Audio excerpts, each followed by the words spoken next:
بالذهاب الذي تساءلون به والأرحام إن الله كان عليكم رقيبا يا أيها الذين آمنوا اتقوا الله وقولوا قولا سديدا يصلح لكم أعمالكم ويغفر لكم ذنوبكم ومن يطع الله ورسوله فقد فاز فوزا عظيما أما بعد فإن خير الحديث كتاب الله وخير الهدي هدي محمد صلى الله عليه وسلم وشر الأمور محدثاتها وكل محدثة بدعة وكل بدعة ضلالة وكل ضلالة في النار فأعوذ بالله السميع العليم من الشيطان الرجيم اللهم مالك الملك تؤتي الملك من تشاء وتنزع الملك ممن تشاء وتعز من تشاء وتذل من تشاء بيدك الخير إنك على كل شيء قدير. معزز حاضرین بزرگان دین،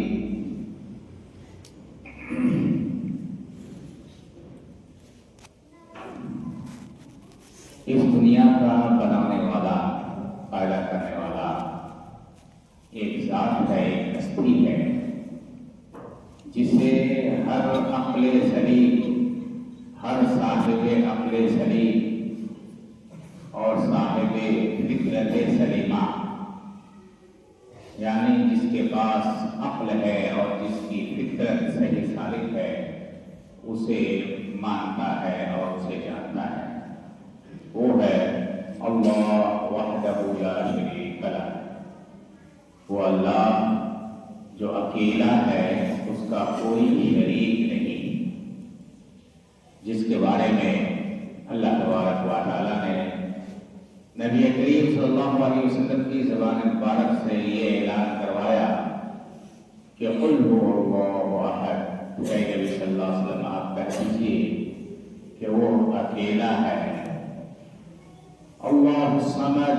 وہ اللہ بے نیاز ہے، کسی کا محتاج نہیں ہے، کسی کی اس کو کوئی ضرورت نہیں ہے، لم یلد، جس کی اولاد نہیں ہے، ولم یولد،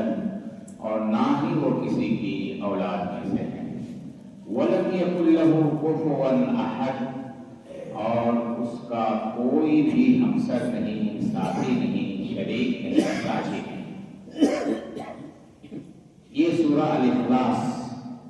سے مشہور ہے، جس میں اللہ تبارک و تعالی کا تعارف بیان کیا گیا ہے، اور یہ چیزیں جو بیان کی گئی ہیں اس میں کوئی شریک نہیں، کوئی ایسا نہیں ہے جس کے والدین نہ ہو، ماں باپ نہ ہو، کوئی ایسا نہیں ہے جو کسی کی اولاد میں سے نہ ہو۔ اگر اتنا تو ہے کہ کسی کوئی بغیر باپ کے پیدا ہو گیا یا کوئی بغیر ماں کے پیدا ہو گیا، لیکن کوئی ایسا ہو جس کا آدم علیہ السلام کے علاوہ جس کی کوئی اولاد نہ ہو اور جو کسی کی اولاد میں سے نہ ہو، ایسا کوئی نہیں۔ بخاری شریف کی روایت ہے کہ یہود نے رسول اللہ صلی اللہ علیہ وسلم سے پوچھا کہ انسب لنا ربک، ہمیں آپ اپنے رب کے بارے میں بتائیے، رب کا نسب نامہ بتائیے، کہ آپ جس رب کے بارے میں کہتے ہیں، جس کی طرف دعوت دیتے ہیں، جس کی عبادت آپ کرتے ہیں، اس کا نسب نامہ بیان کیجیے۔ تو اللہ تبارک و تعالیٰ نے یہ سورت نازل کی ہے، قل هو اللہ احد اللہ الصمد لم یلد ولم یولد ولم یکن لہ کفوا احد۔ معزز بھائیوں، دوستوں، بزرگوں، ساتھیوں، مذہب اسلام کے ماننے والے